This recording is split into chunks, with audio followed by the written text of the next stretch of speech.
हरे कृष्णा, राधे राधे। मैं गौरांगी कृष्णदासी आज आपके लिए एक छोटी सी स्टोरी लेके आई हूँ। स्टोरी कुछ इस प्रकार से है कि मैं एक स्टोरी यह है कि एक पक्षी, छोटा सा पक्षी जो है वो किस प्रकार से समुद्र को सुखाने की बात करता है और समुद्र को के घमंड को तोड़ने की बात करता है। घटना कुछ इस प्रकार की है कि एक बार समुद्र में बहुत ज़्यादा ज्वार उठा और वहीं जो पक्षी था वो एक मंदिर, टेम्पल था, कृष्णा का टेम्पल, जहाँ के प्रसाद-वसाद खाता था और बहुत ही शांत पक्षी था और बहुत छोटा-सा था। तो घटना कुछ इस प्रकार की है कि एक बार, और वहीं पास के पेड़ पे, आम के पेड़ पे, वो अपना एक घोंसला बनाया हुआ था, छोटा-सा घोंसला, और उसके अंदर उसके 4 बच्चे भी थे, अंडे अंडे के रूप में। तो एक बार क्या हुआ कि बहुत ज़्यादा ज्वार उठा और समुद्र जो है कि पानी के बहाव के कारण मंदिर के ऊपर पेड़ जो था, सबके ऊपर उसकी बहाव चली गई और उसका घोंसला पक्षी का बह गया। पक्षी बहुत ही शांत था और चूँकि प्रसाद वगैरह कृष्णा का खाता था तो उसे गुस्सा बिल्कुल भी नहीं आता था। लेकिन जब उसने देखा कि समुद्र उसके घोंसले को बहा के ले जा रहा है, तो आया और उसने रिक्वेस्ट किया कि आप प्लीज़ हमारे घोंसले को दे दीजिए। हमारा बच्चा नादान है, मैंने आपकी कभी कोई नुकसान नहीं किया, मैंने आपका कभी कुछ नुकसान नहीं किया है। तो आप हमारा जो बच्चा अभी दुनिया में आया भी नहीं है, उसको आप बहा के क्यों ले जा रहे हैं? उसको मेरे को वापस कर दीजिए। तो समुद्र हँसने लगा, बोलता है कि मैं अपनी मर्ज़ी से थोड़ी किया हूँ, ये तो हमारा बहाव का तेज है और हम अब हमारे अंदर आ गया तो हम क्या कर सकते हैं? हम तो नहीं वापस कर सकते हैं। तो बोलता है अगर तुम नहीं वापस करोगे तो मैं तुमको सुखा दूँगा। अब सागर और ज़ोर से हँसने लगा, बोलता तुम मुझे सुखा दोगे? कैसे? तो बोलता है मैं चोंच-सोंच से पानी ले जाके मैं तुम्हारा दूर फेंक दूँगा और तुम सूख जाओगे। तो समुद्र हँसने लगा और उसने ठान ली कि अब हम समुद्र को सुखा के रहेंगे। वो छोटा-सा पक्षी चोंच में थोड़ा जल लेता और ले जाके थोड़े दूर गड्ढे में ले जाके गिरा देता। फिर लेता, फिर गिरा देता, फिर लेता, फिर गिरा देता। ऐसे 1 दिन बीता, 10 दिन बीता, 1 महीना बीता, डेढ़ महीना बीता और समुद्र को कुछ भी टस से मस नहीं हुआ, क्योंकि समुद्र तो बहुत विशाल है, उसको सुखा पाना तो असंभव है, सूख ही नहीं सकता समुद्र तो। और वो कोशिश करता रहा पर्यंत काल तक। तब तक ये खबर उसके जो भी छोटे पक्षी थे, उनके बीच में ये चर्चा उठी कि ये पक्षी जो है इतना इसका पक्का है कि हमको इसकी मदद करनी चाहिए समुद्र सुखाने के लिए।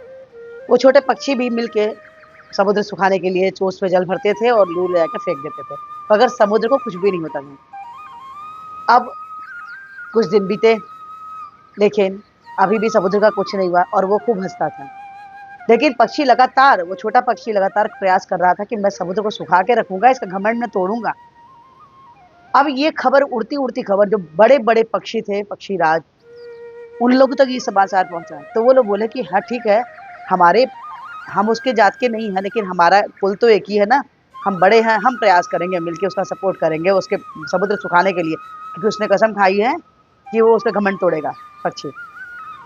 बड़े पक्षी भी जाते हैं और जल ले जाके फेंकते हैं, पर कुछ भी नहीं होता है। ये घटना को होते हुए तकरीबन 4 महीने हो गए, लेकिन सागर का कुछ भी नहीं हुआ। उल्टा सागर और हँसता था, और लेकिन पक्षी मिलके सारे प्रयास कंटिन्यू करते जा रहे थे। और ये चीज़ को देखा नारद ऋषि ने, नारद मुनि ने देखा कि ये पक्षी, सागर के पास इतने सारे पक्षी कहाँ से एकदम बहुत सारे पक्षी आ गए हैं, क्या कारण है आखिर? तो उनको पता चलता है कि ऐसी-ऐसी घटना घटी। तो वो ये सूचना लेके गरुड़ महाराज के पास गए और गरुड़ महाराज से बताया कि ऐसी-ऐसी घटना है। तो वरुण वाले से वो बोलते हैं कि लेकिन उसका तो, समुद्र का तो कोई कुछ नहीं बिगाड़ सकता है, वो तो इतना विशाल है, अनंत है। तो बोले कि वही बात है ना, तो कैसे कैसे होगा? तो अब वो परेशान बेचारा। अब गरुड़ महाराज और नारद मुनि दोनों मिलके विष्णु जी के पास गए और जाके उन्होंने उनसे कहा कि उस पक्षी की मदद कीजिए, क्योंकि समुद्र उसके ऊपर अट्ठास ले रहा है, उसका घमंड बहुत ज़्यादा बढ़ गया है। मालूम है कि, तो विष्णु जी बोले समुद्र को तो सुखाना पक्षी के बस की बात नहीं, वो सूख ही नहीं सकता है। बोले लेकिन महाराज, समुद्र के घमंड को तो तोड़ना पड़ेगा। तो उन्होंने बोला कि ठीक है, मैं समुद्र के घमंड को तोड़ने का मैं प्रयास करता हूँ। और उन्होंने अपने सुदर्शन चक्र को आज्ञा दी कि तुम करोड़ों करोड़ों सूर्य का तेज लेके जाओ और समुद्र को सुखाओ। अब प्रभु की आज्ञा का पालन करना सूर्यदर्शन का कार्य था। हो गया। इतने अब एक सूर्य के प्रकाश मतलब कि गर्मी को हम बर्दाश्त नहीं कर सकते हैं, लेकिन जब करोड़ों करोड़ों जैसे जैसे पास आता गया सुदर्शन, वैसे वैसे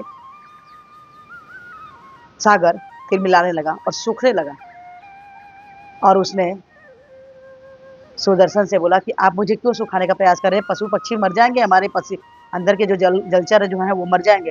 बोले आपने घमंड किया तो ये गलत था, आपको घमंड नहीं करना था। तो उसने क्षमा मांगी, पक्षी से क्षमा मांगी और उसके घोंसले को वापस किया। इस प्रकार से कोई भी प्राणी हो, कुछ भी हो, कोई भी हो, लेकिन कृष्णा हर लोगों को घमंड तोड़ते हैं। इसलिए हमें घमंड बिल्कुल नहीं करना चाहिए कि हम बहुत बड़े हैं, और किसी को भी छोटा नहीं मानना चाहिए, क्योंकि सबका सबके हिसाब से कार्य होता है, सबके हिसाब से सबकी दिनचर्या होती है। इसलिए हमको कभी भी घमंड नहीं करना चाहिए। इस प्रकार छोटे पक्षी ने आखिर समुद्र का घमंड को चकनाचूर किया। तो ये स्टोरी आपको कैसी लगी? अगर अच्छी लगी तो इसको लाइक कीजिए, शेयर कीजिए, सब्सक्राइब कीजिए।